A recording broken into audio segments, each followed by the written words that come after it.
हो नाही म्हणजे एक मिनिट परत सॉरी परत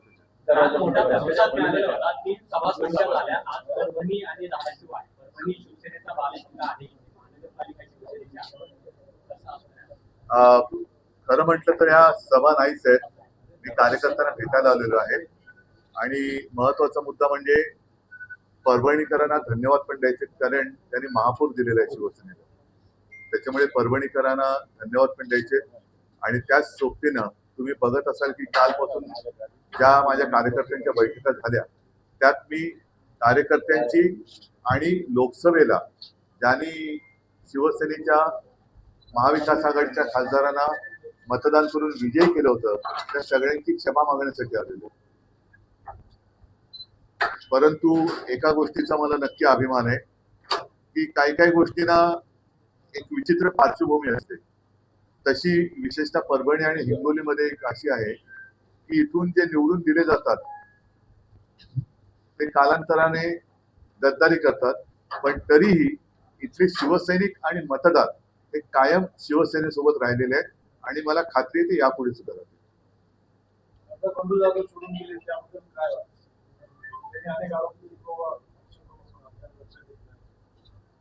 लक्ष दिलं असतं ना तर त्यांच्या बऱ्याच भानगडी काढल्या असत्या. दरवेळेस खासदार गद्दारी करून जातात, परभणीकर त्यांना मतदान करतात, पुढे शिवसेना याविषयी काही ठोस पाऊल उचलणार आहे का? आता मुद्दा काय आहे की हे वरवरचं जे तुम्ही म्हणता ही उपाययोजना वरवर करून नाही चालणार. गद्दारीच्या मुळावर घाव घातला पाहिजे आणि जे गद्दार शिरोमणी बसलेत तिकडे मुंबईत शिंदे सेना, त्यांचे सगळे उमेदवार लोकांनी ठरवून आता पाडले पाहिजे. आणि गद्दारीची कीड ही महाराष्ट्र पोखरते. त्या किडीला वेळेत जर का आपण चिरडलं नाही तर मग महाराष्ट्र वाचणार नाही, देश वाचणार नाही. मागच्या वेळेस सभेच्या वेळेस मला आता थोडं बैठकीत बोलायला ठेवा ना मुद्दे सिद्ध. सभेमध्ये शपथ घेतली होती साहेब की तुम्हाला सोडणार नाही, पण तरी त्यांनी सोडलं.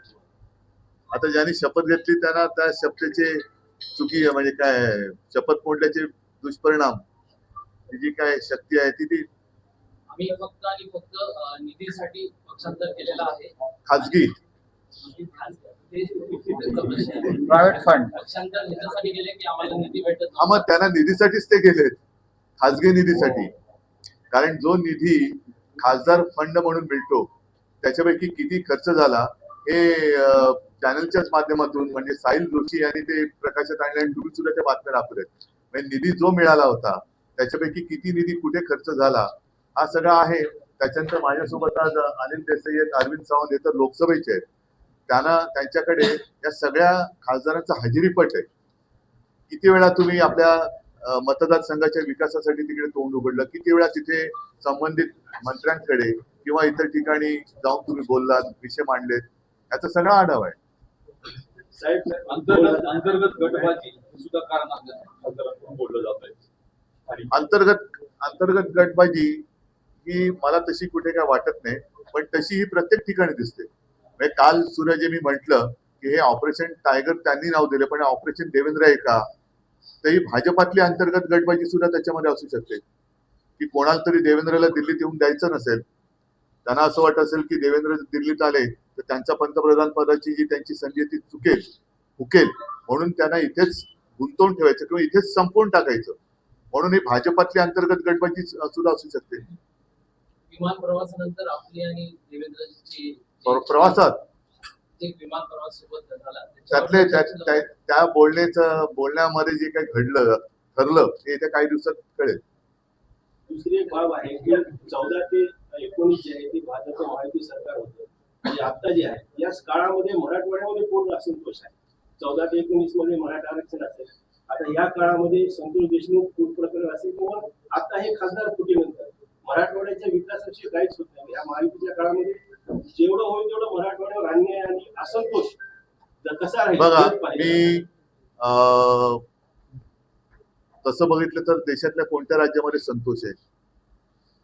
कोणत्याच राज्यात नाहीये. आणि मी ज्या वेळेला मला मुख्यमंत्री पदाची जबाबदारी स्वीकारावी लागली होती, त्या 2.5 वर्षाच्या काळात माझ्याकडनं जे जे काय करता येणं शक्य होतं ते मी करण्याचा प्रयत्न केला आणि करत होतो. दुर्दैवाने सरकार पाडलं गेलं गद्दारी करून. कारण मी असं म्हणेन की आमचं सरकार चांगलं काम करत होतं, ते यानं बघवलं नाही. कारण यांचं कसं आहे की लोकांना झुंजवत ठेवायचं, मराठेतर करायचं, जातीपातीत संघर्ष निर्माण करायचा आणि सुखनेव सत्ता भोगायची. हे या महायुतीचं आता सत्ता भोगण्यामागचं गुपित आहे. आणि म्हणून तुम्ही पाहत असाल की आज पेपर फुटतायत, मंत्री फुटताय, आपलं खासदार फुटतायत, सगळं फुटाफुटीत चाललेली आहे. पण कोणी कोणाकडे बघायला तयार नाहीये. तिकडे जंतर मंतरला सगळे तरुण जमलेत. राज्यामध्ये आता काल सुद्धा टीईटीचा पेपर फुटलेला आहे. सगळं म्हणजे कोण अंधाधुंद चाललेली आहे. कोणी तसा आनंदी या राज्यात दिसत नाहीये. राम मंदिर मधून जी काही रक्कम चोरीला गेली त्यानंतर देखील सरकार कुठेतरी सिरियस दिसत नाहीये. कारण तो त्याने धंदा केला. म्हणजे त्यांनी, मी दुर्दैवाने हा शब्द सारखा वापरेन कदाचित, कारण परिस्थितीच तशी आलेली आहे की प्रभू श्रीराम राम मंदिर हे आमच्या सगळ्यांचं आणि आपल्या सगळ्या हिंदूंचं एक श्रद्धास्थान आहे. तिकडे यांनी मंदिर नाही तर मग मी असं नाईलाजाने म्हणेन दुकान उघडलंय की काय, की रामाच्या नावाने यांनी काय धंदा सुरू केलाय की काय. कारण अनेक जणांनी त्याच्या मागे कारसेवकांचे बळी गेलेले आहेत, जीव दिलेले आहेत.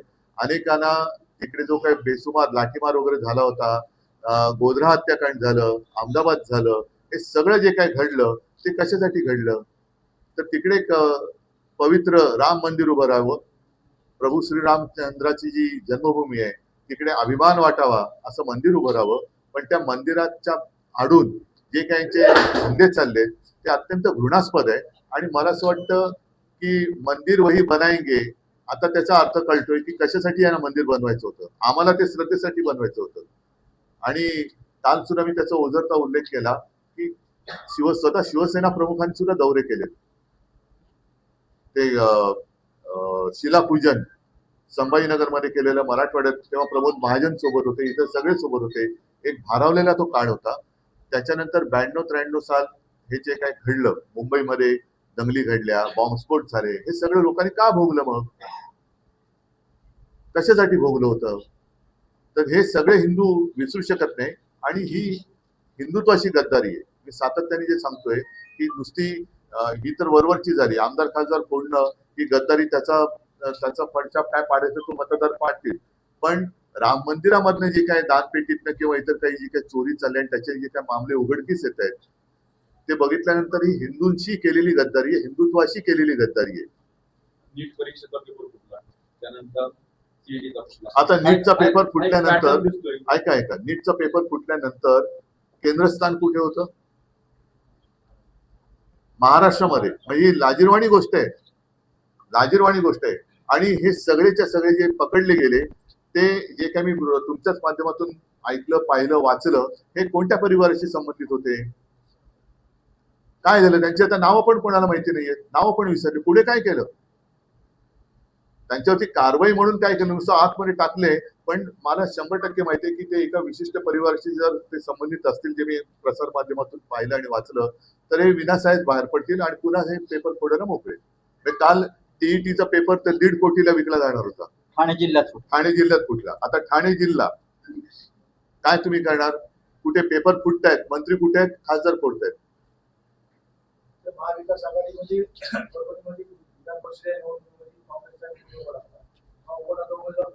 उबाठा नाही, उद्धव बाळासाहेब ठाकरे.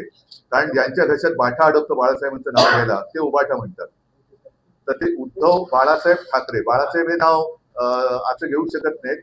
बाळासाहेबांचे जे विचार मानतात त्यांच्या घशात बाळासाहेबांचं नाव घेताना बाठा अडकायचं कारण नाहीये. आणि ज्यांच्या घशात बाठा अडकतो त्यांना त्यांचं ऑपरेशन केलं पाहिजे. विधान परिषदेच्या निवडणुकीमध्ये काय हे बहुतेक सगळे एसएनसी आहेत ना, ते असं म्हणतात. एसएनसी गट जो आहे गद्दार, एसएनसी त्यांच्या नावातच शी आहे. महाविकास आघाडीचा महाविकास आघाडीची आहे. महाविकास आघाडीच्या उमेदवारामध्ये स्थानिक विधान परिषदेमध्ये उमेदवार राहायला काँग्रेसचे उघड टाकला, काँग्रेस त्याच्या बाजूला उघड टाकली, त्याच्यामुळे आपला उमेदवार पडला. आता ह्या सगळ्या गोष्टी नाही सांगतो तुम्हाला, या सगळ्याचा अनुभवाचा एक कुठेतरी आढावा घ्यायला पाहिजे.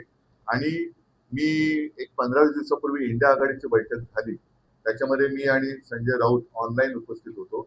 आम्ही त्याने हेच सांगितलं की आपण लोकसभेनंतर आज भेटतो त्यावेळेला अशा बैठका या वारंवार व्हायला पाहिजे. कारण नुसतं नेत्यांमध्ये एकमत होऊन चालणार नाही. शिवसेना आणि भारतीय जनता पक्षाची जी युती 25-30 वर्ष टिकली होती ती ज्याला तळागाळातला कार्यकर्ता एकजुटीने उभा राहणं म्हणतात तसा राहिला होता, म्हणून ती युती 25-30 वर्ष टिकली होती. महाविकास आघाडी जर का यापुढे टिकवायची असेल तर ती एकट्या कोणत्याही पक्षाची जबाबदारी नाही, त्यातल्या सर्व घटक पक्षांची जबाबदारी आहे.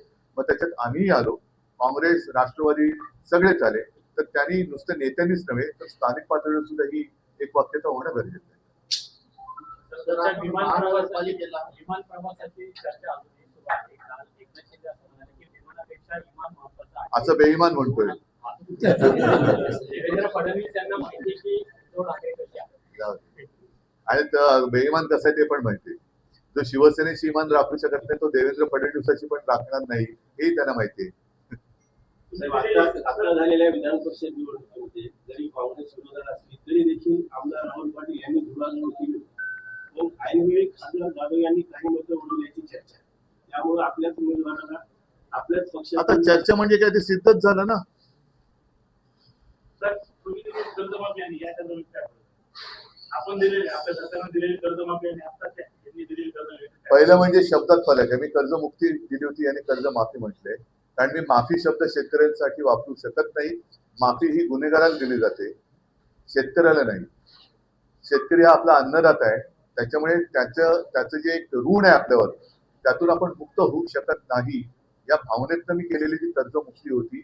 आणि मला माहिती आहे की संपूर्ण काही मी समाधान कोणीच देऊ शकत नाही, पण कोणती अट शर्त वगैरे न टाकता ज्यांचं थकीत कर्ज 2 लाखापर्यंत पीक कर्ज होतं त्या सगळ्यांना मी कर्जमुक्त केलं होतं.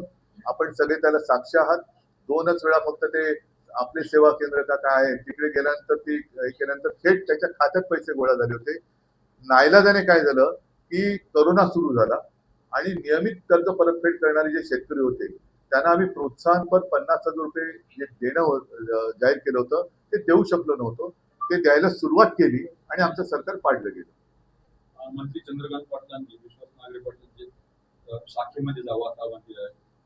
शाखेवर 3 वेळा बंदी आणायचा प्रयत्न केला की देशद्रोही संघटना नाही असं देखील त्यांनी म्हटलेलं. कोणी? चंद्रकांत पाटील यांनी.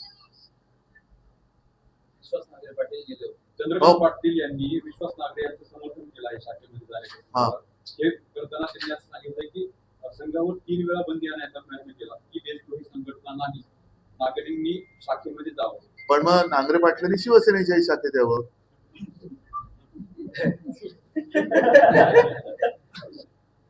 वल्लभभाई पटेलांनी बंदी आणली. वल्लभभाई पटेलांनी आणली होती, इंदिरा गांधींनी बंदी आणली होती. वल्लभभाई पटेल महत्वाचे. चंद्रकांत पाटीलांना इतिहास थोडासा सांगावा लागेल. आणि ज्या सरदार वल्लभभाई पटेलांना हे म्हणतात की सरदार वल्लभभाई पटेलाच पंतप्रधान हवे होते, खरंच हवे होते, कारण त्यांनी संघावरती बंदी घातली होती. निकटवर्ती होते. हो ना. काय संदेश द्यायचा आता? मतदार संदेश देतील, मी काय देणार. चला धन्यवाद. हा, जय महाराज. बातमीमध्ये अनेक वर्षांपासून छत्रपती शिवाजी महाराजांचा पुतळा उभारण्याची मागणी होती. आता जे नवनिर्वाचित आमदार झालेले आहेत त्यांनी काल मध्यरात्री विना परवानगीने पुतळा बसवलाय. तुमचा दौरा आहे त्या पार्श्वभूमीवर लक्ष दुसरीकडे केंद्रित करण्यासाठी तो प्रकार केला असं देखील म्हणलं जात आहे. नाही, मला नाही वाटत की आम्ही धन्यवाद. जाऊ दे ना. चला धन्यवाद.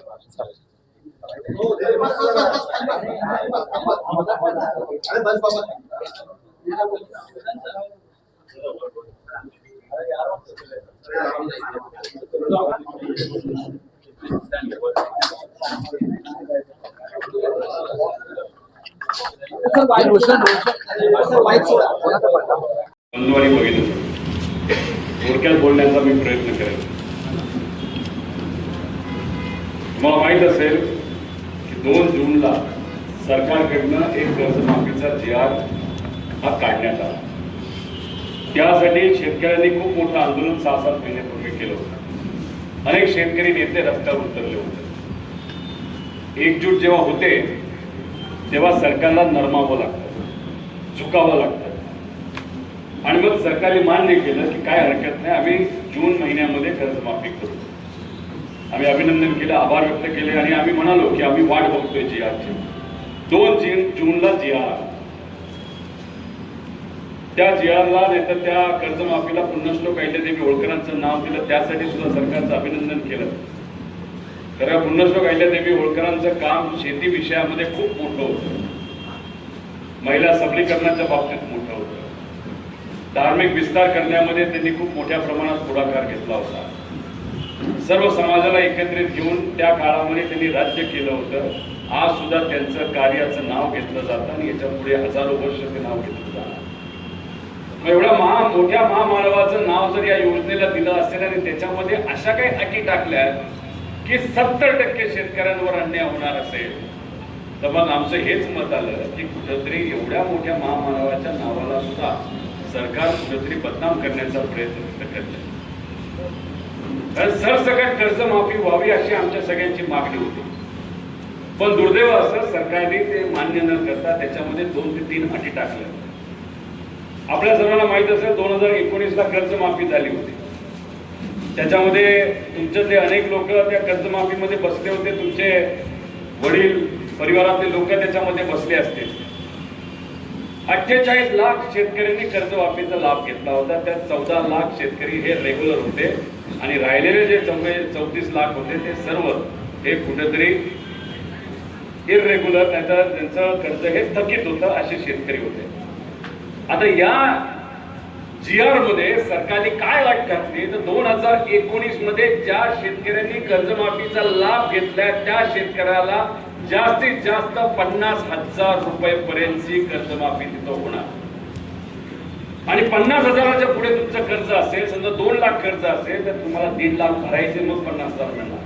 तुमचं 3 लाख असेल तर 2.5 लाख भरायचे, मग 50,000 मिळणार.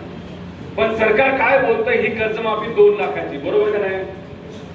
मग 80% शेतकऱ्यांनी जर 2019 मध्ये त्यावेळेच्या कर्जमाफीचा लाभ घेतला असेल, मग या कर्जमाफीमध्ये 2019 ची अट टाकण्याचं कारण काय? शेतकऱ्यांचं मत आहे उलट कर्जमाफी देऊ नका, पण आमच्या उत्पादनाला चांगला भाव द्या. आहे का नाही हे मागणी? सोयाबीनला 10,000चा भाव द्या, कपाशीला तेवढा तुम्ही भाव द्या, मकीला चांगला भाव द्या, उसाला भाव तुम्ही द्या, कांद्याला भाव द्या. आणि एवढा चांगला भाव मिळाला तर हे शेतकरी कधी कर्जमाफी मागणार नाही. पण तुमच्या घराचं पालकत्व कोण घेतं तर वडीलधारे जे कुणी असतात ते पालकत्व घेतात. कुणी आजारी पडलं तर मदत त्या व्यक्तीला करावी लागते. आर्थिक काही मदत लागली तर त्या व्यक्तीला कुठेतरी कष्ट करावे लागतात. तसंच एखाद्या जिल्ह्याला एक मोठा नेता जेव्हा दिला जातो त्याला पालकमंत्री म्हणलं जातं. त्या जिल्ह्यात कुठलीही अडचण आली तर पालकमंत्र्याची जबाबदारी असते. तसंच राज्यात जे सरकार असतं त्या राज्याचं पालकत्व त्या सरकारने घेतलेलं असतं. मग गेल्या 6 वर्षामध्ये आमच्या शेतकऱ्याला कुठल्याच पिकाला जर भाव मिळाला नसेल, खताचे भाव वाढले असतील, तुम्ही मल्चिंगचा कागद घ्या, ड्रिपचं घ्या, नाही तर काही घ्या, सगळ्या गोष्टीचे भाव वाढले, पेट्रोल डिझेलचे भाव वाढले. मग याला जबाबदार कोण? शेतकरी जबाबदार आहे का? खताच्या किमती तुमच्या हातात आहेत का? पेट्रोल डिझेलच्या किमती तुमच्या हातात आहेत का? मग हे स्वस्तात मिळावं, माफक दरात मिळावं, ही जबाबदारी कोणाची? मी तुम्हाला प्रश्न करतो, कोणाची आहे? पालकत्व ज्या लोकांनी घेतले त्यांची जबाबदारी आहे का नाही आहे? मग त्या बाबतीत हे सरकार कमी पडलं. जे भाव मिळाला पाहिजे तो भाव आपल्या उत्पादनाला न मिळाल्यामुळे आज कोण अडचणीत झाले तर शेतकरी अडचणीत आले. आणि शेतकरी एकटा कधी अडचणीत येत नसतो. शेतकऱ्यामुळे शेतकरी अडचणीत झाला तर मजूर अडचणीत येतो, मजूर आणि शेतकरी अडचणीत आला तर व्यापारी अडचणीत होतो, ग्रामीण अर्थव्यवस्था मोठ्या प्रमाणात अडचणीत येते. आणि आज तशी ती परिस्थिती आहे. आणि याच्यात त्यांनी काय सांगितलं की 35,000 कोटीची आम्ही कर्जमाफी दिली. पण आम्ही सगळी आकडेवारी बघितली तर 12,000 कोटीच्या पुढे हे कर्जमाफी देऊ शकत नाही, नाही देणार नाही, अशा अटी त्यांनी टाकल्या. दुर्दैव असं तुमच्यातले काही लोक अधिकारी होणार आहेत मुलांपैकी. काही अधिकाऱ्यांनी त्याच्यामध्ये जेव्हा कॅबिनेटची बैठक असते, सगळे मंत्री एकत्रित येतात निर्णय घेण्यापूर्वी, त्या बैठकीमध्ये एक कागद फिरवला गेला अधिकाऱ्यांनी. त्या मुख्यमंत्री साहेबांनी वाचला, कृषी मंत्री साहेबांनी वाचला, सहकार मंत्र्यांनी वाचला, सगळेच जे नेते तिथं बसले होते सगळ्यांनी तो कागद वाचला. त्या कागदात असं लिहिलं होतं 35,000 कोटीची कर्जमाफी जाहीर झाली, पण आपण सांगतो त्या अटी जर टाकण्यात आल्या त्या जी.आर. मध्ये तर खर्च खूप मोठ्या प्रमाणात कमी होईल. असा कागद तिथं सर्क्युलेट केला गेला, त्या कागदावर चर्चा झाली. त्याचा अर्थ मुद्दामून या अटी टाकल्यात का, तर सरकारकडनं खर्च कमी व्हावा. म्हणजे 35,000 कोटी कर्जमाफी जी म्हणताय 55 लाख शेतकऱ्याची, ती तेवढी नसून फक्त 11,000 कोटी पर्यंत ती जाईल. आणि त्यात किती शेतकऱ्यांवर अन्याय होणार, तर 36 लाख शेतकऱ्यांवर अन्याय होणार. मग पालकत्व या सरकारने घेतला असेल, सरकारच्या चुकीमुळे आमचा शेतकरीचा अडचणीत आला असेल, तर त्याला मदत सुद्धा सरकारनेच केली पाहिजे, अशी आमच्या सगळ्यांची मागणी आहे. म्हणून जेव्हा जी.आर. आले, आम्ही त्या जी.आरचा विरोध केला. पंढरपूरच्या पावनभूमीमध्ये तिथं आम्ही अन्नत्याग आंदोलन सुरू केलं. मी असताना माझ्याबरोबर अनेक कार्यकर्ते पदाधिकारी बसले होते, शेतकरी बसले होते. आणि ते आंदोलन सुरू असताना 3 दिवस झाल्यानंतर संकट मोचक महाजन साहेब तिथं आले. 6 तासाचा प्रवास केला. प्रतिसाद इतका वाढत होता, 3ऱ्या दिवशीच 25,000 लोक आली होती. मग 4थ्या दिवशी अजून कदाचित 50,000 आली असते. ते वाढत गेलं असतं. कुठं ते सरकार घाबरलं, भीती वाटली. आणि मग 6 तास प्रवास करून महाजन साहेब तिथं आले. पत्रकारांसमोर आम्ही बसलो होतो. पुढे पत्रकार, मी इथं महाजन साहेब, आमचे सगळे पदाधिकारी, शेतकरी तिथं उपस्थित. आणि मग तिथं चर्चा चालू होती. आम्ही म्हणालो की या 2 अटी काढा. एक तर 2019ची अट, आणि दुसरे जे रेग्युलर शेतकरी आहेत त्या शेतकऱ्यांना यांनी तर इतकी करामती अट टाकली. ती अट अशी आहे की समजा ज्या शेतकऱ्यांचं कर्ज 2025-26 आणि 26-27 ला जर रेग्युलर असेल त्यांनाच तिथं कर्जमाफीची मदत मिळणार. साधा प्रश्न तुम्हाला आहे, 25-26 हे वर्ष संपलं का चालू आहे शेतकऱ्यासाठी? संपलंय ना. आता 26-27 संपलंय का चालू आहे? जूनला संपणार. अजून किती महिन्यात पुढं वर्ष आहे. आता सरकार आपल्याला काय सांगते, पाऊस येणार नाही. सांगते का नाही सांगेल? मग पाऊस येणार असेल, शेतात काय पिकणार आहे का तुमच्या? मग पिकणार असेल तर पुढचं वर्ष कसं जाणार आहे तुमचं, आपलं सगळ्यांचं? अतिशय कष्टाचं, वाईट जाणार आहे. आणि मग पुढं काय आमचं पिकणार नाही. मागे तुम्ही आम्हाला मदत करत नाही. जे रेग्युलर आहेत त्यांना सांगता वर्षभर तुम्ही कसे तरी पैसे भरा. हे अन्याय आहे का नाही? मग त्यासाठीच आपण पंढरपूरच्या पवित्र भूमीमध्ये बसलो होतो. महाजन साहेब तिथं आले आणि मुख्यमंत्री साहेबांना फोन केला सगळ्यांसमोर. मुख्यमंत्री साहेबांची चर्चा झाली की हो, अधिवेशन सुरू होण्याच्या आधी आपण बसू. आम्हाला राजकारण करायचं असतं तर आम्ही काय बोललो असतो की समजा फौजियाताई तुम्ही या, विजय भाऊ तुम्ही या, शशिकांत शिंदे साहेब आपण घेऊन जाऊ, सुप्रियाताईंना घेऊन जाऊ. आपल्याच पक्षातल्या नेत्यांचं नाव घेतलं असतं. आपण तसं नाही केलं. प्रदेश अध्यक्ष शशिकांत शिंदे साहेबांचं नाव घेतलं. त्यानंतर सपकाळ साहेब जे काँग्रेसचे नेते त्यांचं नाव घेतलं. उद्धव ठाकरे साहेबांच्या पक्षाचं नाव घेतलं. आणि त्याच्याच बरोबर राजू शेट्टी साहेबांचं नाव घेतलं, नवले भाऊंचं नाव घेतलं शेतकरी नेते. त्याच्याबरोबर क्षीरसागर भाऊंचं नाव घेतलं. त्याच्याबरोबर आपले ह्याचे बुलढाण्याचे तुपकर भाऊ, ते त्यावेळेस आंदोलनात बसले, त्यांनाही घेऊन जावा असं आपण म्हणलो. जानकर साहेबांचं नाव घेतलं. त्यानंतर आपण बच्चू कडू जे आता सत्तेत जाऊन शांत बसले त्यांचं नाव घेतलं की ह्यांनाही घेऊन जाऊ. मग राजकारण पुढे केलं का आपण? नाही का? कारण का राजकारण जर गरीबाच्या जीवनाबद्दल केलं तर त्याचा फटका गरीबालाच होतो, नेत्याला कधी पडत नाही. म्हणून आपण ते राजकारण केलं नाही. आपण सरकारवर विश्वास ठेवू. सरकारवर विश्वास याच्यासाठी ठेवला कारण का मी, तुम्ही, नाही ह्याच्यातलं कुणी पण पंढरपूरच्या पवित्र भूमीमध्ये गेल्यानंतर आपण खोटं बोलतो का? मग आपली अपेक्षा होती एवढ्या लोकांसमोर, लाखो करोडो लोकांसमोर टीव्हीच्या माध्यमातून जर तिथं सरकार शब्द देत असेल 22च्या आधी आपण बसू, तर आपण म्हणलो अरे एव्हा पवित्र भूमीमध्ये शब्द दिला कोण कसं टाळू शकतं. आणि मग आपण आपलं उपोषण सोडलं. पण आपल्यावर तिथं अन्याय झाला. पण मग अन्याय झाल्यानंतर आपण काय बोलू शकलो? जाऊ दे, लय मोठे आहेत, लय ताकदवान आहेत, त्यांच्याबरोबर कोण लढणार, चला आपलं चालू द्या जसं चाललंय तसं. कुठे आता इलेक्शन आहे? इलेक्शन आहे का आता? बरं, हे कर्जमाफी आज झाली तर फायदा कोणाला होणार आहे? शेतकऱ्याला होणार आहे. इलेक्शन नाही, काय नाही, आपल्याला काय फायदा आहे? अजिबात नाही. मग माझं तर कर्ज सुद्धा नाही. कांद्यासाठी लढलो, कांदा सुद्धा माझ्या शेतात नाही. माझ्याकडे फळबाग आहे. पण कांद्यासाठी आपण नाशिकला लढलो. 2 आंदोलन तिथे गेली सगळ्यांना घेऊन. पुण्यात लढलो. त्यावेळेस रेट किती होता? 4 रुपये किलो. आज रेट तुम्ही मार्केटमध्ये बघा 30 रुपयाला गेलेला आहे. अख्ख्या कॅबिनेटला दिल्लीला जावं लागलं आपली एकजूट झाल्यानंतर. शेतकऱ्याची एकजूट इतकी ताकद आहे त्याच्यामध्ये की अख्ख्या कॅबिनेटला दिल्लीला जावं लागलं कांद्याचा निर्णय घेण्यासाठी. तसंच आमची विद्यार्थी इथं बसले, तुमचं एक आंदोलन होतं पुण्याला, तिथे मी रस्त्यावर झोपलो होतो, सरकारला दखल घ्यावी लागली, तो निर्णय सुद्धा तिथं घ्यावा लागला. इथं काय आमचे शिक्षक आहेत, त्यांनी आंदोलन पुढे, हे सगळे आंदोलन तुम्ही केले, आम्ही फक्त तिथं राहिलो. त्या आंदोलनामध्ये त्यांच्या बरोबर त्यांचा कार्यकर्ता म्हणून आम्ही तिथं राहिलो, त्यांचा विषय तिथं मार्गी लागला. हे का होऊ शकलं? कारण एक सुटीला हे सरकार घाबरतं. अधिवेशनात आम्ही बोलेल, चर्चा करेल, बातम्या होतील, पुढे काय काहीच नाही. त्यामुळे जर अडचणी सोडवायच्या असतील तर त्या तुम्ही सगळ्यांनी रस्त्यावर उतरणं फार महत्वाचं आहे. जर आता विद्यार्थीचा विषय जर सरकारने हाताळला नाही आणि मार्गी नाही लावला तर रस्त्यावर बसावं लागेल, उतरावं लागेल. आम्ही तुमच्यासाठी उतरायला तयार आहोत, जसं आम्ही आता शेतकऱ्यासाठी लढतोय. त्यामुळे ह्या सगळ्या गोष्टी अतिशय महत्वाच्या. आता तुम्हाला साधा मला प्रश्न करायचा आहे, शब्दाचा खेळ कसा असतो. त्यामुळे पेपरमध्ये जे येतं त्याच्यावर विश्वास ठेवू नका. अतिवृष्टी झाली होती गेल्या वर्षी, इथं झाली होती का नव्हती? नुकसान झालं होतं का नव्हतं? का थोडाच पाऊस झाला? म्हणजे 4,94,000 हेक्टर जमीन ही पाण्याखाली होती, नुकसान झालं होतं, शेतकऱ्याचं नुकसान झालं होतं. आणि याचा आकडा जर आपण काढला तर तुम्हाला म्हणजे या जिल्ह्याला विमा कंपन्याकडनं किती रुपये मिळायला पाहिजे होते? 1,800 कोटी रुपये. किती? 1,800. पण आता आपला दुसरा मुद्दा जो आंदोलनाचा आहे तो म्हणजे पूर्वीची विमा योजना होती, ज्या 4 फिगर होते ते लागू व्हावे. ते का तुम्हाला सांगतो. 2023ला जेव्हा खरीपचं नुकसान झालं होतं तुम्हाला 420 कोटी रुपये मिळाले होते. खरीप 2023ला, 24ला तुम्हाला 501 कोटी मिळाले. आणि जेव्हा अतिवृष्टी झाली होती आम्ही सगळीकडे फिरलो, अधिवेशनात बोललो, तिथेही बोललो, तुम्ही फसवी मदत तिथं देत आहात. या विमा कंपनीकडनं कधीच मदत होणार नाही, कारण 4 महत्वाचे ट्रिगर काढण्यात आले.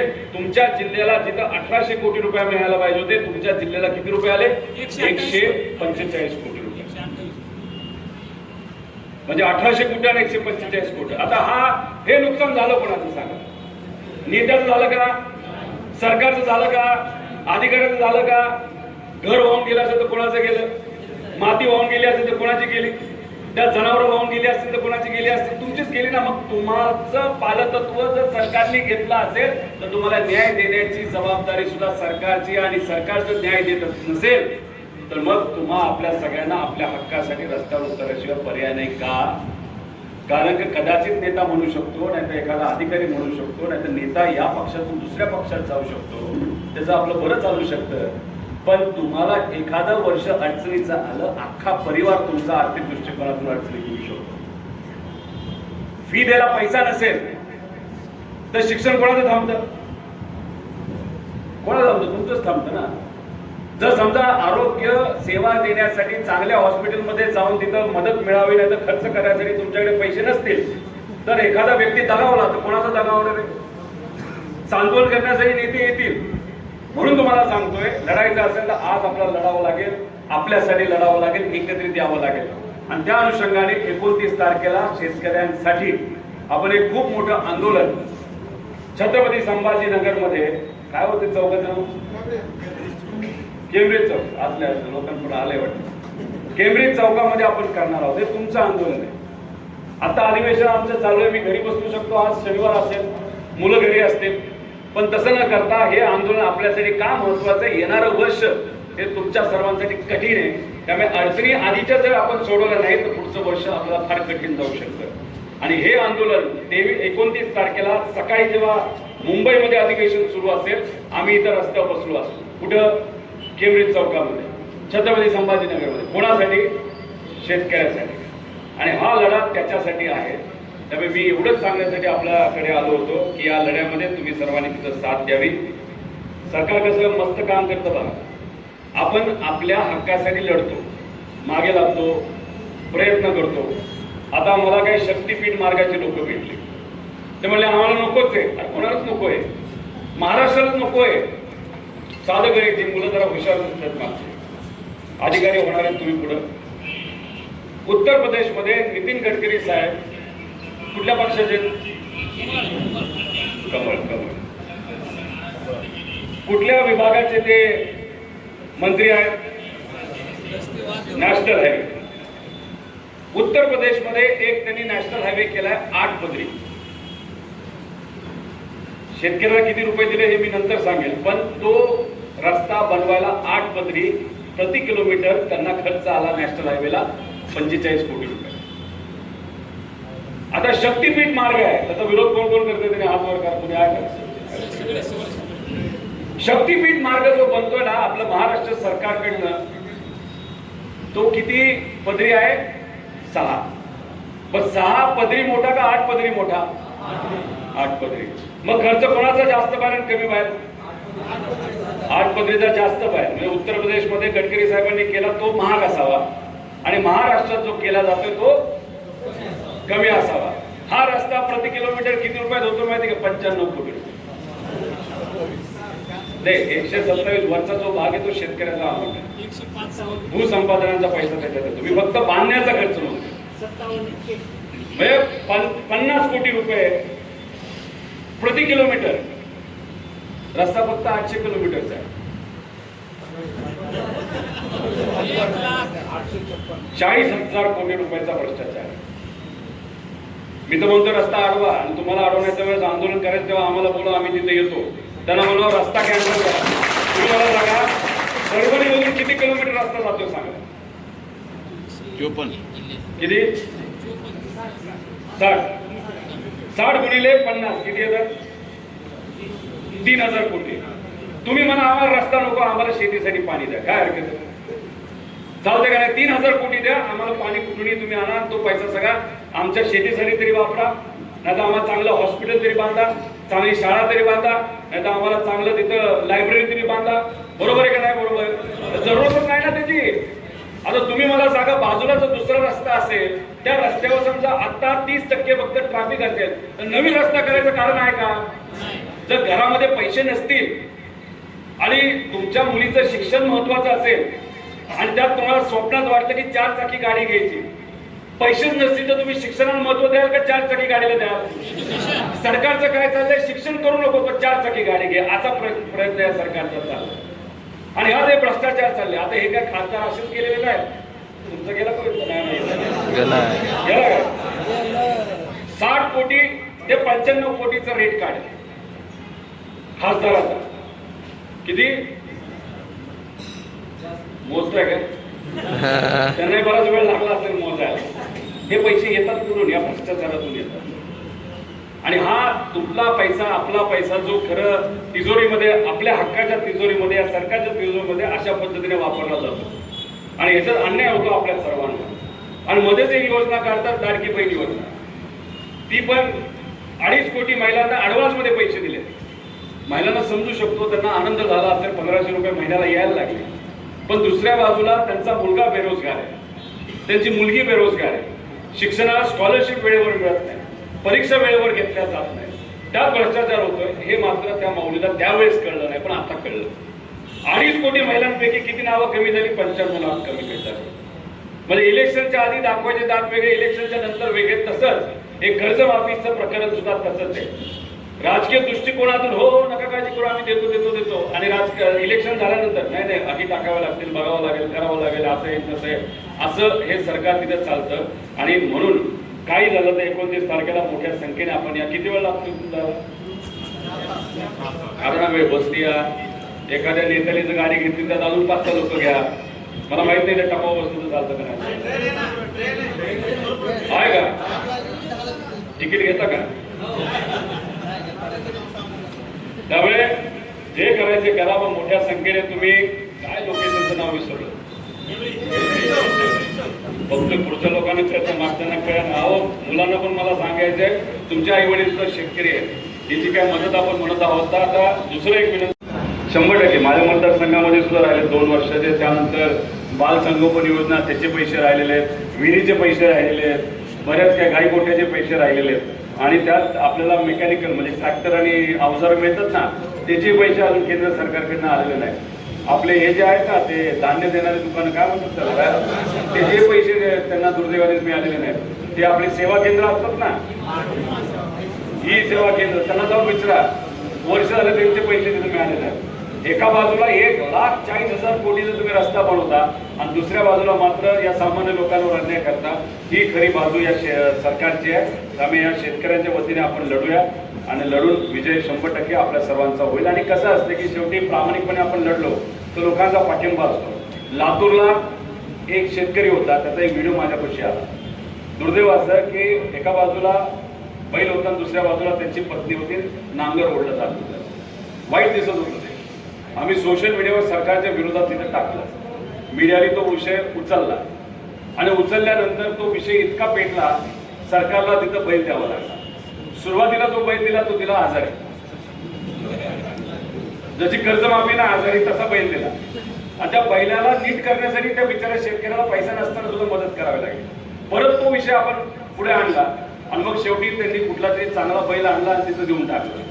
पण हा विषय एका शेतकऱ्याच्या बाबतीत होऊ शकतो, पण लाखो करोडो शेतकरी आणि लोकांच्या बाबतीत हा विषय होऊ शकत नाही. त्याला संघटित व्हावंच लागेल आणि ते संघटन आपण सर्वजण करूया सामाजिक दृष्टिकोनातून आणि आपला लढा आपण लढूया. उद्या जाऊन कोणावरही कुठलाही अन्याय झाला तर तिथं आपल्याला रस्त्यावर उतरावं लागेल, प्रामाणिकपणे लढावं लागेल. संघटना म्हणून सांगतो, सामाजिक कार्यकर्ते म्हणून सांगतो, नागरिक म्हणून सांगतो, सगळ्यांना या ठिकाणी मी विनंती करतो. आणि पुढच्या कार्यक्रमाला खरं तर मला जायचंय.